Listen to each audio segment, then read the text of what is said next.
Good evening. My name is Reverend Jason Carson Wilson, and this is Chronicling and Making History, a conversation with Professor Leon Dash, where we'll be delving into the impact that Chicago icon Tim Black made on Chicago, made on the nation, and also reflecting on the impact that Professor Dash himself has made on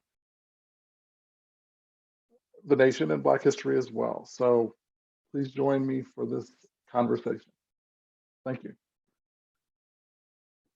Uh, and a little bit about Professor Dash. He serves as the Swanland Center for Advanced Study of Journalism, African American Studies, and Law at the University of Illinois at Urbana-Champaign. Is a former Washington Post reporter who earned a 1995 Pulitzer Prize for Rosalee's story, and has written other great works. And so let us begin the conversation.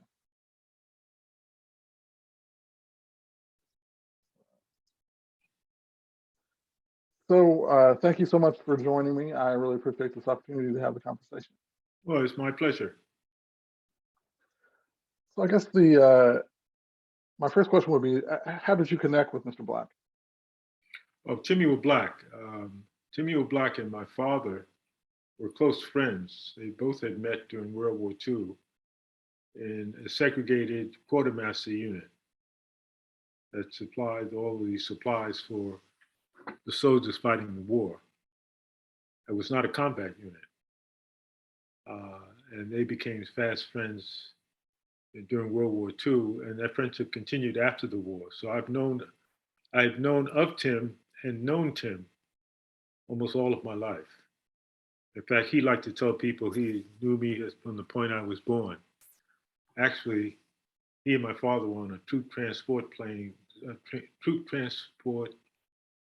ship to England in preparation for the D-Day invasion. When my father got word through the Red Cross that I had been born and my mother and I were fine. And Tim was with him when he got that message. And he said my father was quite happy. That was in March 16th, 1944. How would you say knowing of and knowing Mr. Black has impacted, influenced, or transformed you? Well, he was always a down-to-earth person, very direct. He'd been profoundly impacted by, he was one of the first soldiers to go into the Buchenwald camp after it was liberated by the Allied forces in April 1945 in Germany. And he's seen the emaciated bodies and the stacks of emaciated bodies as well as the emaciated prisoners. And he was stunned by what he was looking at. And his reaction was that he would always thereafter dedicate himself for the fight for equal treatment and justice, so that this would not happen anywhere that he was living in the future from that point on. So that guided him in his association with Martin Luther King and his Martin Luther King's activity in Chicago, as well as his activity in Alabama. Because Tim Black was born in Alabama in 1918, in December 1918, and his parents, while he was still an infant, moved to Chicago. But he still had a lot of relatives there, so he went back and forth and joined this Southern Christian Leadership Conference when it was headed by King, and did a lot of work on civil rights in Chicago about bringing equal opportunity to the Black population of Chicago that was rigidly segregated and kept from a lot of areas of it that they were shut off from the Black population of Chicago. He also worked at Harold Washington's campaign, the first Black mayor of Chicago. and was very active with Jesse Jackson and the Push organization. Early on, he was a mentor to Barack Obama in Barack Obama's first run for office, public office, where he ran against U.S. Representative Bobby Rush. Obama lost, but he learned a lot in the process about how to run a campaign, and then ran for the Illinois state legislature and won that election. Then on to the U.S. Senate, and then on to the presidency. What would you say, what life lessons would you say that you learned from Mr. Black? Always speak directly. He was very plain spoken and direct. Not very, not full of himself or his achievements, but keeping a sense of humility about himself and be honest with everybody around you at all times.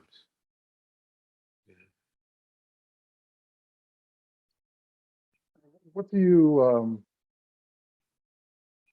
believe are important lessons that people fighting for Black liberation and even just the Black community in general should really hold dear? Lessons from Mr. Black. Lessons from Mr. Black. Well, one of the things that he would talk about when he and I would sit and talk about different things in his past was that the Jewish population in Germany had been there for centuries. And to him, it was just mind-boggling that German population would turn on a population that lived within and among Germans for all that time. And so he felt he applied it to the United States and seeing Black people in a similar situation, first living in America as slaves, and then after emancipation, living as second-class citizens.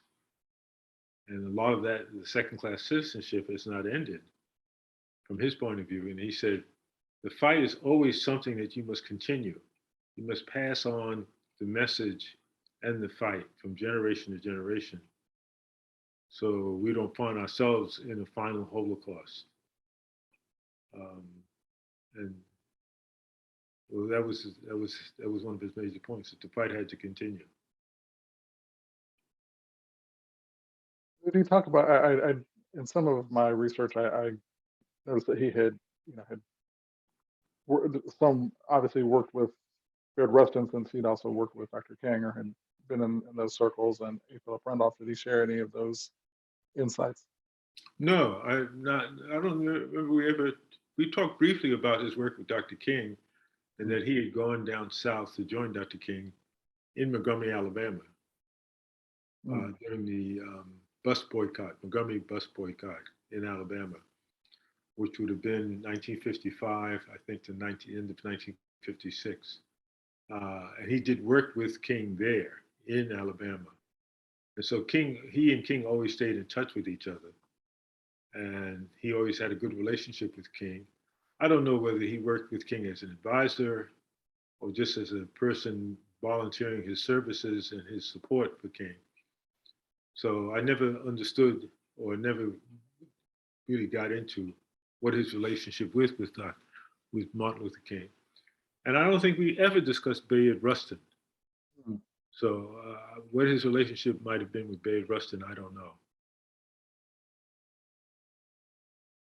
As we sort of reflect on the history that he was involved in helping make, and it really kind of leads me also to the way that you have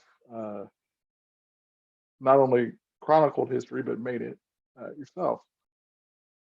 So what led you to interjournalism? I know that you started at the Post in '65, and was this immediately after graduating from Howard, or? Well, that's always confusing to a lot of people. I was a reporter at the Washington Post while I was still attending Howard. Oh, okay. And a lot of people think that I was at Howard's journalism school. Howard didn't have a journalism school when I was there. The journalism school wasn't formed at Howard until 4 years after I had graduated. So I had started out at Lincoln University in Pennsylvania. And I was there for 2.5 years, and I wanted to do some African studies, and Lincoln didn't have those kind of courses. So I transferred to Howard, where there were contemporary African study courses, both political science and history. And so that was in the fall of '65, I entered Howard. And in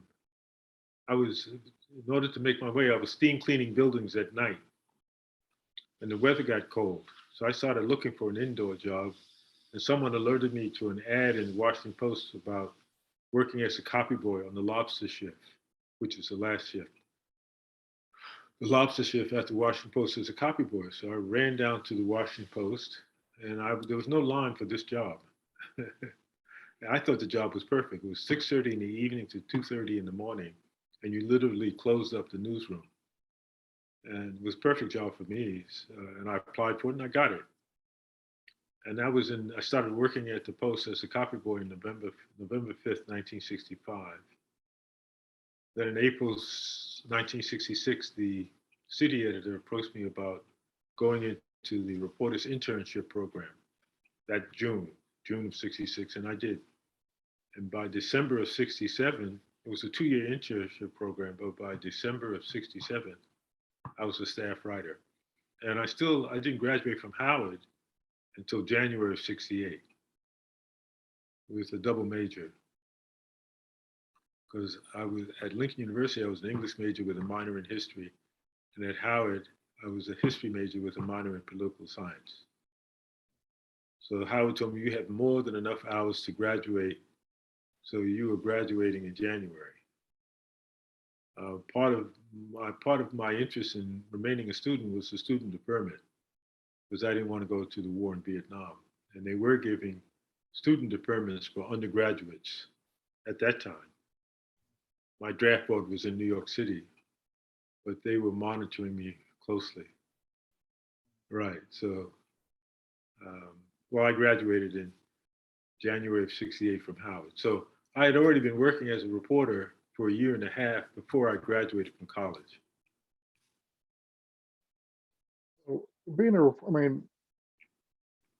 Obviously, you're in DC, so you're not, yeah, you are, yeah, you got opportunities to do basic reporting of like school board meetings, et cetera, but also it's '68 and you're in the middle of the Vietnam War. And civil unrest. So what was that like? Oh, it was part of the job. It was very, I wouldn't say it's exciting, it was very exhilarating.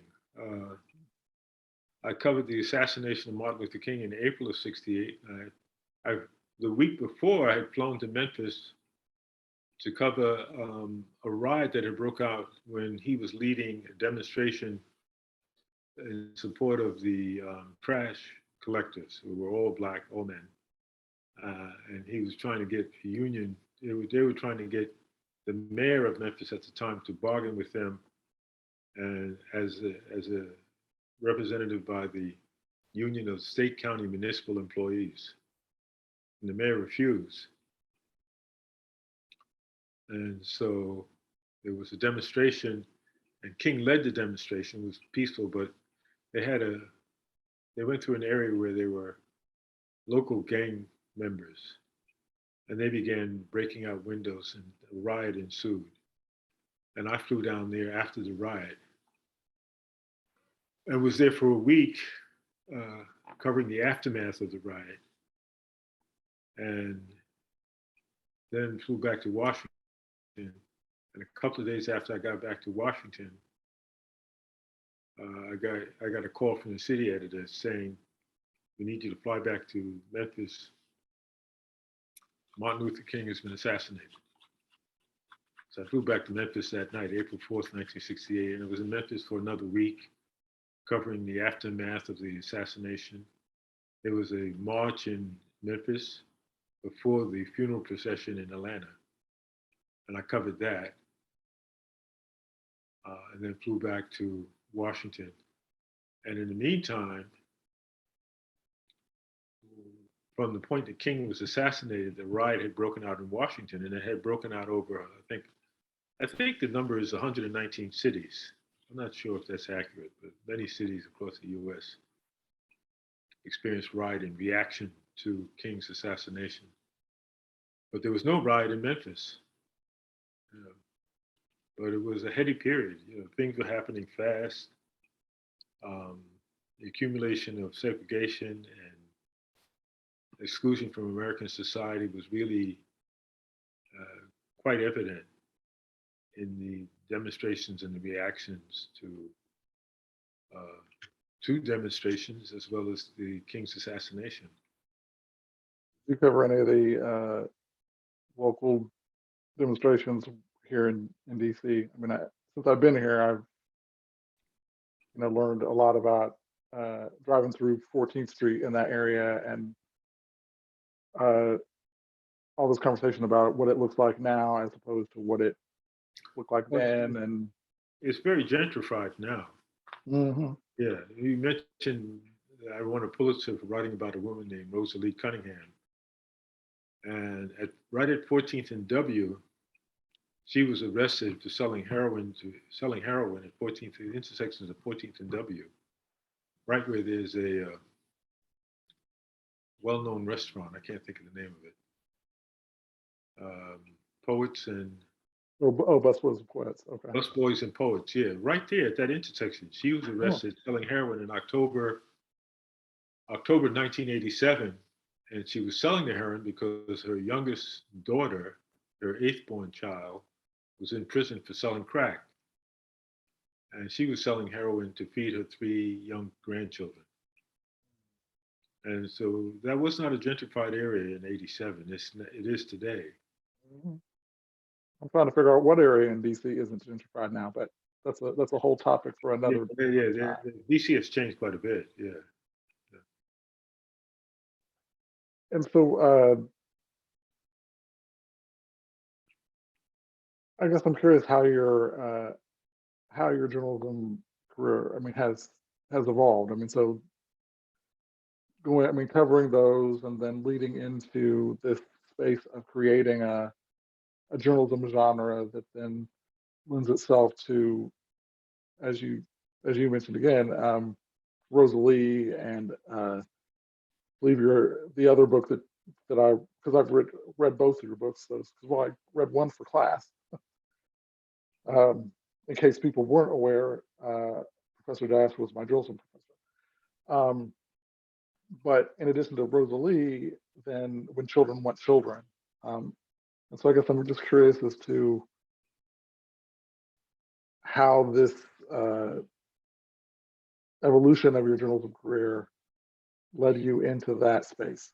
Okay, well, that's a long bit, but I'll try to keep it short so we don't lose people. After I started working as a reporter in '66, I was a police reporter, assigned to police headquarters, and I think I was the 3rd Black reporter that ever covered DC police. And it was a very antagonistic police force to Black reporters in general, but Black reporters especially. And I think I was assigned there to see if I had the chutzpah to make it in journalism. And they were antagonistic to me, but that didn't bother me. A lot of the members of the police force at that time in '66 had been recruited out of the South, white males recruited out of the South. So you anticipated and you expected this kind. Very few Black policemen at that time. And so that continued for a couple of years. And then I took in fall of '68, I took a 2-year leave of absence to go into the Peace Corps. And I went to teach high school in rural Kenya for 2 years. Then I came back and I was on general assignment. And when I had left in the fall of '68, there had been a promise by the senior staff in the newsroom of the Washington Post that there would be a concerted effort to integrate all aspects of the newsroom. That was when I left in the fall of '68. When I came back to the Post in February 1971, nothing had changed. There had been no change in any movement. So I began working with the 8 other Black reporters and discussing what should we do about this. And there were 9 of us that were in these discussions, and we had the discussions several times a week. And we finally decided that we had to confront the Washington Post management, and if they didn't make some significant changes, that we would file a complaint with the Equal Employment Opportunity Commission about endemic discrimination against Black reporters and Black professionals at the Washington Post. And so we delivered to Ben Bradley, the executive editor, a list of 20 questions that covered the areas of why the foreign desk was all white, why the national desk was all white, why there were no Black reporters anywhere else in the newsroom except on the city desk, et cetera, et cetera. And he and Howard Simons, the managing editor, met with us and said that they were willing to make some changes, but not the level of changes that we were requesting. We wanted 35% Black representation in all job categories. And that was the metropolitan makeup of Washington, D.C., 35%. And the Washington Post called itself a metropolitan paper. So that's where we got that figure from. So they said, well, they were not willing to do the 35% in all job categories in terms of hiring and recruiting Blacks for all job categories. So we filed our complaint in March of '72 and held a press conference at the AME Church on on M Street between 215th and 216th. This is historic. That was, I think, a church that Frederick Douglass attended. We held a press conference at that church and announced the discrimination complaint, and it was covered by all the wire services and major news organizations, including the New York Times, and the Washington Post covered it also. And the Washington Evening Star was still in existence at that time. And the Washington Post, as a result, was investigated by EEOC, and then in November of '72, they came out with a finding the Washington Post a discriminatory employer. And by that time, I had been transferred off the city desk out into Montgomery County, which was not a demotion, it was a promotion, because Montgomery County at that time was a major area of Washington Post circulation and subscribers. And it also had the distinction of having the highest per capita income of any other county in the United States. Now that distinction has now moved to Fairfax County, or did recently. I haven't checked the figures recently.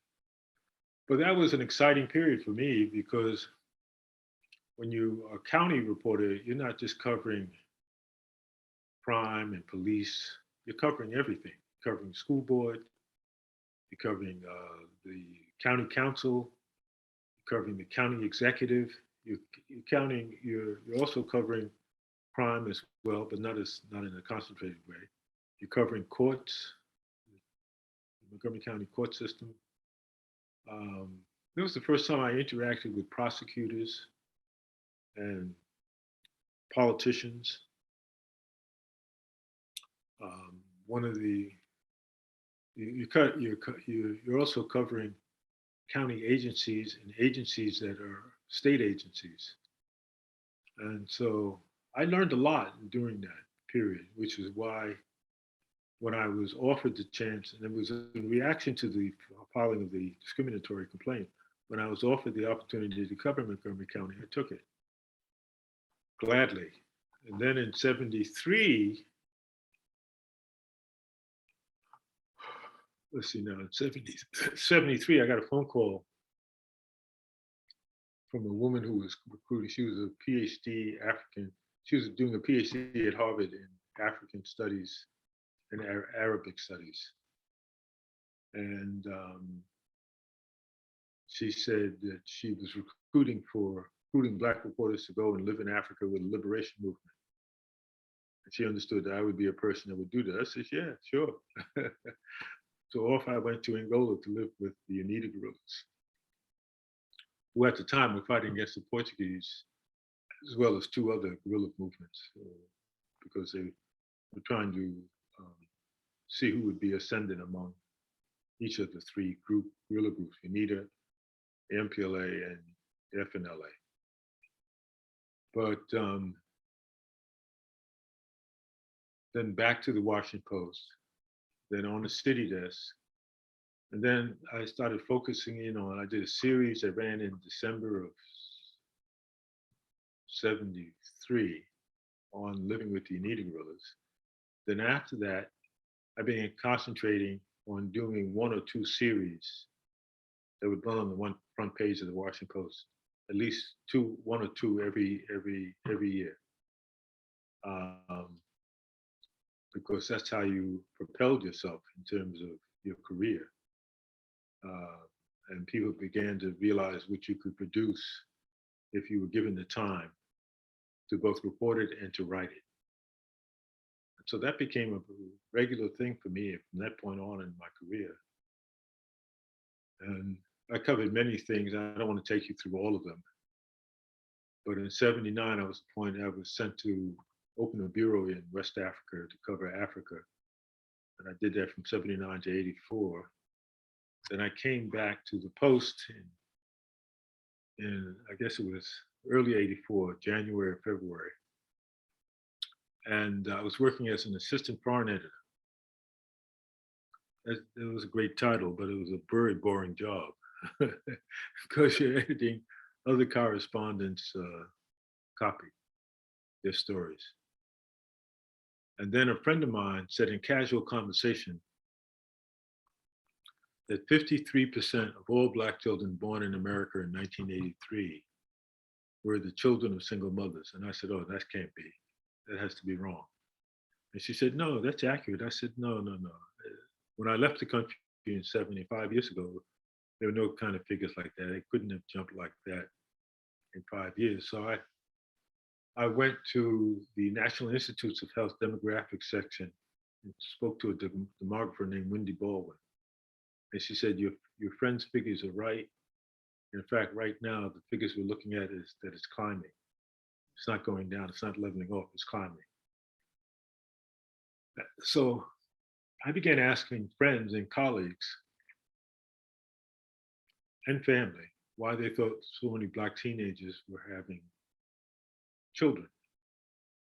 And there were a lot of guesses, I even went and spoke to a couple of experts. And I didn't find any answers that satisfied me. And so I decided that I began lobbying within the Washington Post to move from the foreign desk to move to the investigative desk, headed by Bob Woodward. And I told Bob Woodward what I wanted to do. I wanted to investigate this incidence of adolescent childbearing in poor Black communities, because it was clear from the figures and the statistics that this was a phenomenon that was really concentrated in poor Black urban communities. And he said, fine, that would be great. And so I moved over to the foreign desk in 84, and I moved into a very poor section of Washington, D.C., called Washington Highlands. I lived there for a year. I approached 22 families to participate in the study that I was doing. 13 families came into the study, and then I decided to drop 7 families because there were in two of the 13 families, there were 11 children each. And my intention and desire was to do multiple interviews with every member of the family. So I kept one family with 11 children and dropped one family, the other family with 11 children. But I kept a total of 6 families. And I did repeated interviews with all of the adolescents and the adults, because I had to get the parents' permission to interview their children multiple times. So there were 3 families headed by single women and 3 families headed by married couples. And became clear very early on when I interviewed, one of my second interviews was with a 16-year-old girl, Tasha Vaughn. And I kept asking her questions. She was 16. I kept asking her questions, what teenagers in Washington Highlands know about birth control and unprotected sex and so on. And she just said that she really looked at me like I was a naive child. And she said, look, all the kids in this neighborhood know everything that there is to know about birth control, procreation, and being active without, sexually active without protection by the time they are 11 or 12 years old. And you need to find out what's going on in people's homes nowadays. And I was surprised because I had thought that part of the problem was ignorance. And what I began to realize that when I began interviewing these teenagers, they relied on my ignorance to lie to me. And so that I would have to then interview them multiple times to get them to open up to me and tell me something that's closer to the truth. So I developed a system that you went through called immersion journalism. I didn't give it that name. The name came from other journalists, where I would interview everybody, their school history, their family history, the history of being introduced to faith or the absence of faith in their families, and growing up outside their families, particularly concentrated in the fourth interview on their adolescence. And that began to change the stories that they were telling me. They changed the stories that they told me. Usually between the third and fourth interview, they began changing what they had originally told me. And that told me I was getting something closer to the truth when I sat down to write. That's a long monologue for me. I'm sorry to take so much time. I think it was an important story to share. I mean, I think that's why I asked. I was really fascinated by that. And as you talk about that, welcome, Madeline.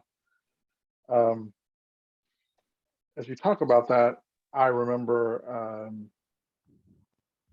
reading the book, and one of the quotes there, or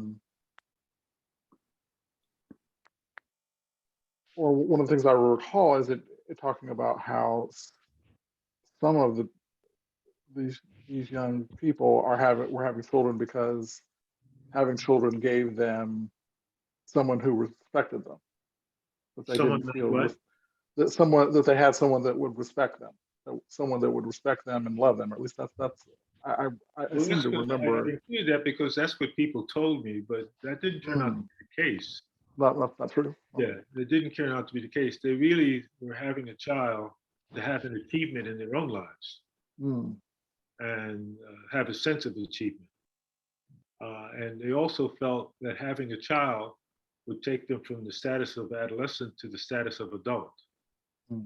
Now, many of the teenagers I was interacting with, I still saw as children, and their behavior was childish and immature. But they saw themselves as adults, both the boys and the girls. And they used the expression, I'm grown now, after the child was born. So really that was an important part of becoming an adult parent, that they felt they were now grown.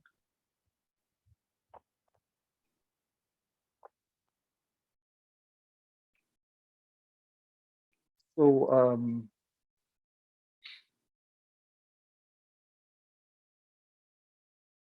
what then from that project? So we've of course mentioned Rosalie a couple of times. So from that project, what evolved from that project? Right.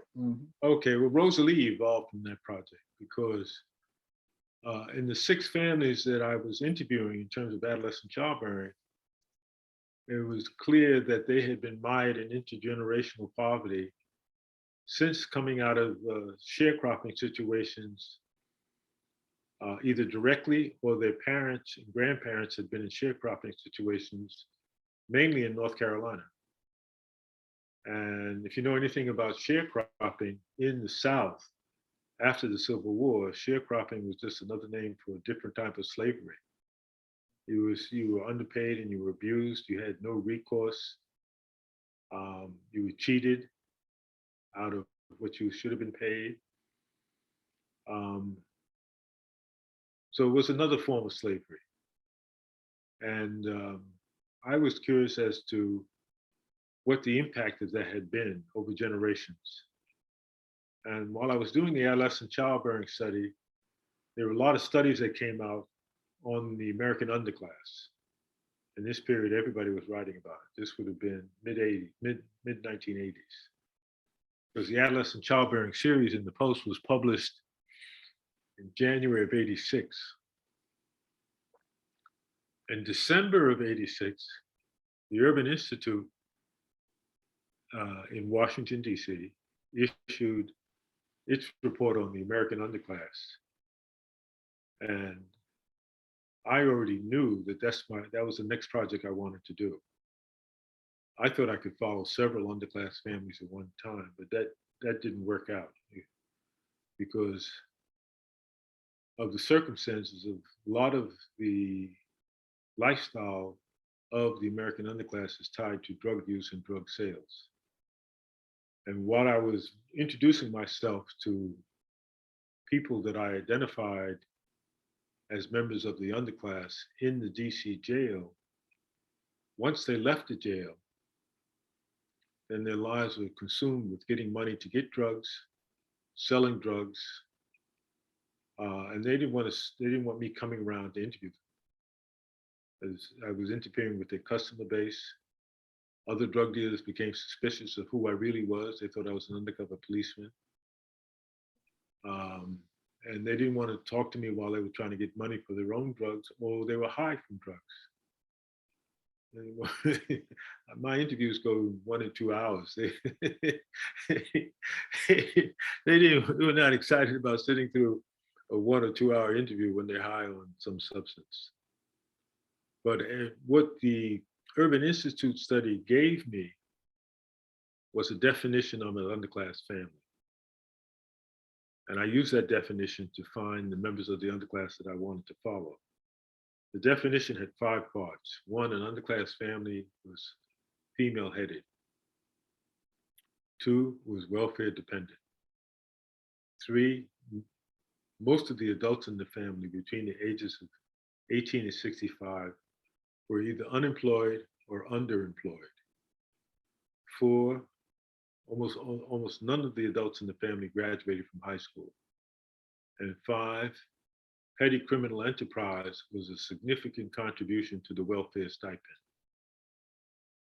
Well, I had done studies in the 70s. I'd done a series in the 70s called The Shame of the Prisons. So I already knew that 50% of the DC prison population was made up of criminal recidivists, people who commit petty property crimes, receive a relatively short sentence, a year or 2, and within 2 years after being released, committed a second crime. And so I said, well, then I need to go into the DC jail to look for the families that I want to follow. So I went into the jail in the summer of '87 and began interviewing individuals with the help of the jail staff who knew whole family units. There was no computer system that tied them together, but they knew the offices and what they call the classification and parole officers in the DC jail. Knew whole family units that were regularly traveling through the jail. And I wouldn't have known who they were or that they were tied in a familial way because their surnames were different. And so the officers began identifying these families for me, and I began interviewing them. And I interviewed something like 20 men and 20 women. And I decided there were 4 families that I wanted to try and follow. But immediately when they left the jail, I ran into the problem that I just described to you. That because they had gone back into the drug life, once they left the jail, they weren't that interested in being interviewed. And not sitting through the kind of long interviews that I had taken them through in the DC jail. But one person was interested, and that was Rosalie Cunningham, because she had told her classification and parole officer that she had thought that when she was arrested, we mentioned her earlier, that she was arrested in October of 1987, at the intersection of 14th and W Streets, selling heroin to feed her 3 grandchildren. She had told her classification and parole officer, which is sort of a high fluke name for a counselor, that she wanted to tell somebody her story, a life story. And the counselor said, well, look, Rosalie, I don't have time for you to tell me your life story, but there's a reporter coming in here every day, and I'm going to put you 2 together, and you can tell him your life story. I've got 700 inmates that I have to interact with. I don't have time to listen to your story. So he did. He introduced us in January of '88. And sometime that month, I interviewed her over 9 days in one of the female cell blocks. And at the end, I knew this was one of the people I wanted to follow, because she at the time was 51. 6 of her 8 children were criminal recidivists and active drug addicts. In fact, she could locate all of her children where they were at the time when I interviewed her. Her younger daughter was in the DC jail with her. Her younger sister was in the adjoining female cell block. Her firstborn child, Bobby, was in the central prison for drug sales. Her second-born child was in prison in Puerto Rico for sneaking heroin onto a Navy base. Her third-born son, he was doing well. Her third-born son and her fifth-born son were both never had gone to jail and never used drugs. And so I was very interested in them, Alvin and Eric. Her fourth-born son, he was in and out of jail. I told you her fifth-born son was Eric. He never did drugs, never went to jail. And then her sixth-born child, Patty, was running a crack house in Clifton Terrace in DC. Clifton Terrace is right up from 14th and W Streets, right up 16th, right up 14th Street. And a seventh-born child was cooking crack cocaine in Clifton Terrace for Jamaican posses. And I mentioned her youngest daughter, her eighth-born child, was in the jail with her. So I said, this is definitely a family I want to follow. Now, it was important for me to point out, and I learned over time, because I followed her and her family for 4 years and interviewed all 8 of her adult children, 5 of her 30-odd grandchildren, and 6 of her brothers and sisters over a 4-year period. None of Rosalie and none of her children were learning disabled. Rosalie had never been taught to read, and 5 of her 8 children had never been taught to read. They'd all gone, she had grown up in the slum areas of Washington, D.C., the slum areas and public housing, and raised her children in those areas. And the education system didn't provide for them. In fact, when Eric was 13 and at Evans Junior High School, he was hooking school one day when a social worker, Nancy McAllister, came by to check on his older brother, Richard. I found Eric at home, and she said, why are you at home? How come you're not in school? And he gave her some flimsy excuse. And she put her arms on his shoulders and pushed him out the door and said, go on, get to school. And he did, but he showed up at her office, which was right across the street at an elementary school that afternoon. And he was looking for someone to guide him out of the circumstances he was growing up in. And so she was middle class, social worker, 3 children of her own, going through a divorce. So she was not particularly interested in mentoring Eric, but he insisted. So she began giving him books to read that had helped him choose the path of life he wanted to take. And he would keep them for several days and then return them and pretend that he had read them. And he was in junior high school. Finally, when he became comfortable enough with her and felt that she wouldn't make fun of him, she told him, he told her rather, that he could not read. And she was floored because how do you get to junior high school and not be able to read? Because you're no longer learning to read, you're reading to learn. So she had him tested in downtown Washington. And the testers, after a couple of days, called her back and said, there's nothing wrong with Eric. He's not learning disabled. He's very bright. And she said, but he can't read. And they said, well, there are a lot of children in the DC school system that can't read. They've never been taught to read. And there is, encapsulates what is happening with this population and what is one intergenerational aspect of their lives and deficiency of the education system for them. Not for the middle class. Middle class people, parents go to the school and make sure what's happening to their children. They raise money to bring in computer systems for their children. They're not intimidated by school officials. If they don't feel their child's getting quality education, you will know about it. That's not the same situation for the poor. As we confront these projects, I mean, as I listen to you talk about them, and also being on the other side of the notebook myself, I understand the critique that unsolicited critiques you get on the work that you do. And I guess my question would be, did you get critique about these projects, quote, perpetuating stereotypes about the Black community? And if so, how did you process and deal with those? Well, I anticipated them. I expected them. Particularly when I did the adolescent childbearing study, there was a lot of criticism. And I went to community meetings where people got up and yelled and screamed at me.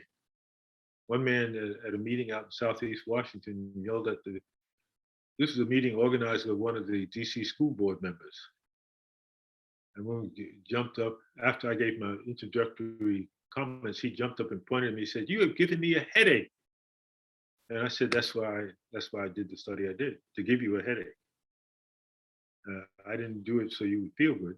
I did it so you'd be alerted to a situation that needs some change. And maybe because you have a headache, you will create some inputs to begin to change this. Same thing with Rosalie. In fact, the Post set up a number for the series ran for 8 days. And they said every day they printed at the end of the series a phone number that people could call if they had a comment. And I think there were 4,600 phone calls. About a third of those phone calls were highly critical. And most of those were members of the Black middle class, for me even doing this series and looking at Black underclass life. And I spent about 2 months returning every critical phone call where the person demanded that I call them back and left their number. I called them back. It took me 2 months. Every day, 8 hours, sometimes 10 hours a day for 2 months. And they were all wanted to know why I did it. And I said, well, if we're going to correct it, we have to know what's going on and why, what the roots of it are, and how it perpetuates itself. It's not disappearing. In fact, it's growing. We have Alvin and Eric, 2 out of 8 children who make it out. And what does that say about the 6 children who don't? And the grandchildren and so on. So people listened to me and understood my position, but I didn't make one convert among the critics. None of them were converted to my point of view. They all felt that I should not have done it. And they stuck to that position. Maybe 1 or 2 might have said, okay, I can understand what you're doing, but it was too dramatic and too painful to read or for you to be doing that. And I said, well, I think it needs to be done. And so you and I have a fundamental disagreement. So I didn't make one convert out of the people that I called back, but they at least, some of them cussed me out. So much time had gone by that they forgot that they left a message saying, you tell that SOB to call me.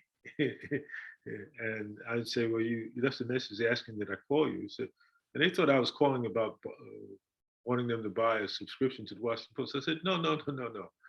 I'm the writer and the reporter who did the story about a woman named Rosalie Cunningham, and you called the recorded line and said you wanted me to call you back because you thought it was very wrong what I had done, and so on and so on. And she said, oh yeah, so you're him. And then they'd cuss me out, not listen.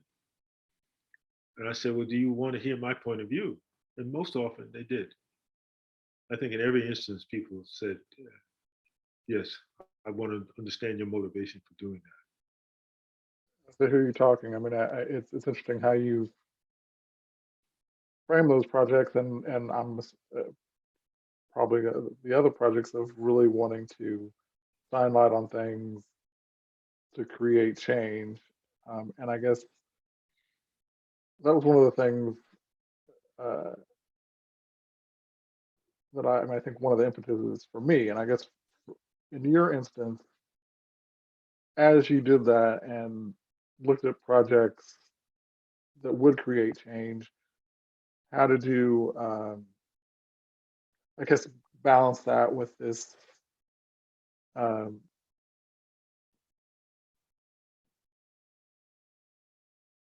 need for objectivity, which I don't necessarily actually think is an actual thing, but how did you hold those two in balance? Well, one of the things people ask me about my interaction with Rosalie, remember I interacted with her intimately over 4 years.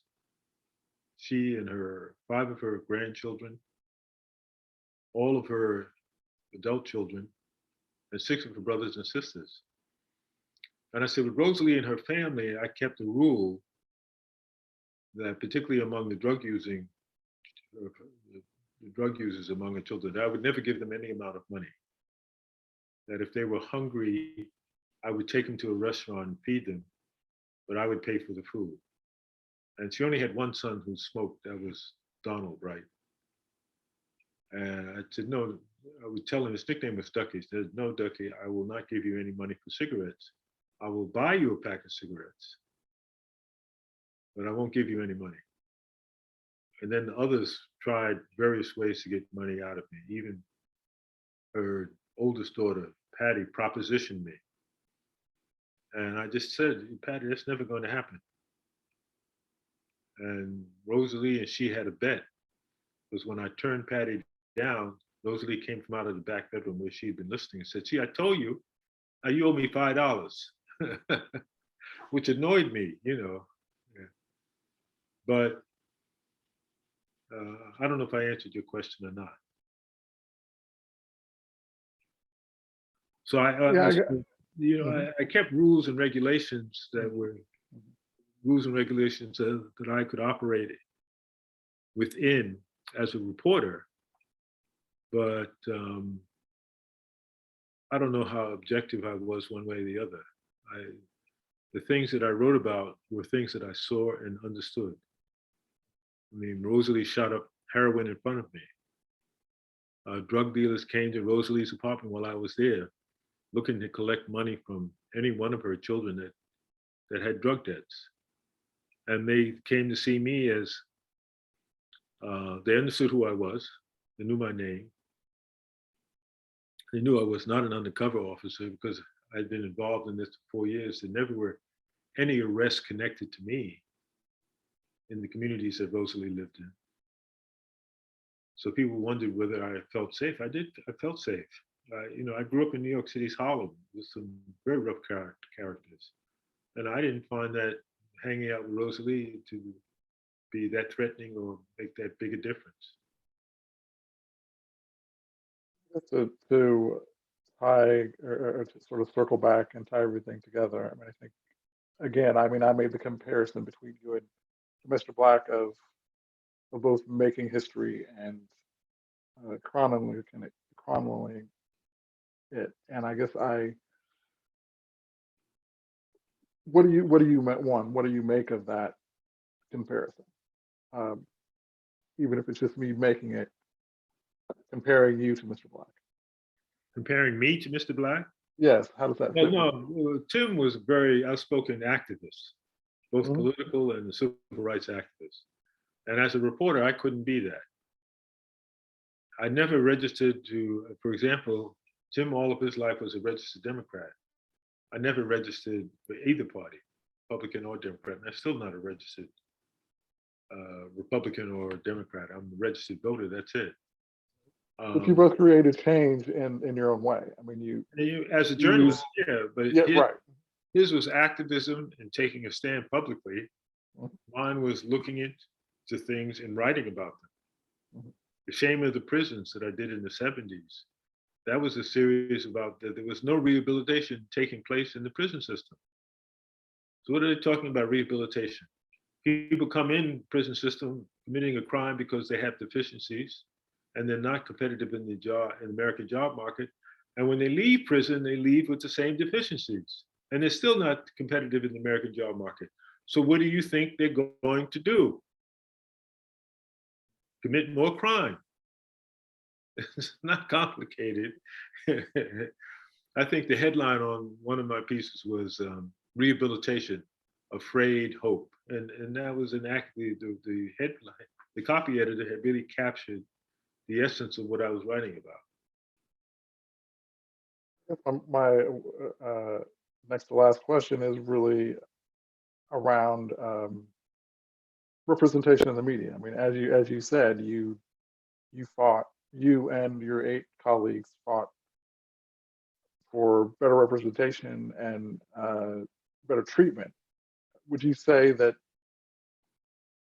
How would you gauge the presentation in the media since then? Oh, there's been significant change. I'm one of the founders of the National Association of Black Journalists, for example. It was founded in December 1975 by 44 Black journalists, and I'm one of them. And we founded that organization to be an advocates organization for Black journalists, journalists of color.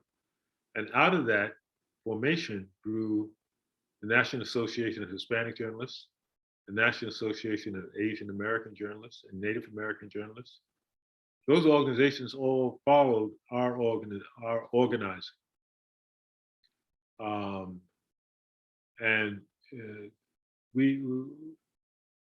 When you approach a news organization now as a representative, the National Association of Black Journalists is now 4,000 or 5,000 membership. And it's a mainstream organization. And so people respond to it when they're critical about the way something has been covered or not covered, or the numbers in the newsroom, and they write about an organization that's not doing enough in terms of being inclusive. People react to that now, including the organizations. That wasn't the case when we started out in 1975. So there's been significant change for the better in this society. There's been significant change in the society, and we still have a long way to go. Like Tim Black, this is a fight that goes on forever. You can't lose sight of the fact that things could change and turn around on the dime. I find people like Donald Trump very frightening and unreachable. And his cult-like supporters, to me, are very frightening. The attack on the US Capitol, January 6, 2021, was very frightening to me. That people were even capable of doing that and putting up a gallows talking about hang Pence, the vice president, the Oath Keepers and the 3%ers. All of those people I find very dangerous and willing to take us down a very dangerous road where we end up in a dystopian universe. I guess that leads me to my last question. Also, I mean, preceding all of that, as we started that last administration, one of his advisors, well, Kellyanne Conway, coined the phrase alternative facts. And I guess my question would be, as a journalism professor, how have you tried to guide future journalists into a world where alternative facts are a thing? Yeah, I remember that interview. It was an interview she had done on Meet the Press, or Chuck Todd. He sort of was amused by it because there was no such thing as alternative facts. And that's unfortunate, but also the misinformation and the disinformation in the social media. I can't believe that people understand and take this material in. The whole misinformation around vaccines and the pandemic is a phenomenon that to me is mind-boggling. The people would take in disinformation and misinformation and treat it as substantial fact. We're in a very dangerous period, I feel. And it's exemplified by people like Donald Trump. You know, his whole campaign that he didn't lose his run for re-election. He did lose it by 7 million votes.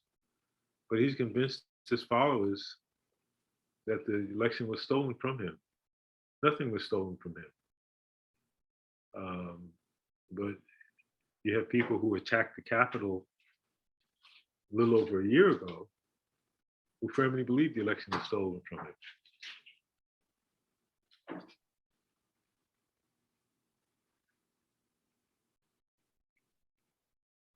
Thank you so much for this great conversation. I mean, I really appreciated the opportunity to sort of really go on this journey. One, in the on your relationship with Mr. Black, but then also this journey on of your career. And I also just really appreciate you taking the time to have this conversation. And well, Jason, I appreciate you calling on me and wanting to capture all of this. I wish I knew more about Tim Black to share with you. I really appreciated the bits that you were able to share. I mean, that connection, the family connection, and then him participating in the because I think you had mentioned his participation in the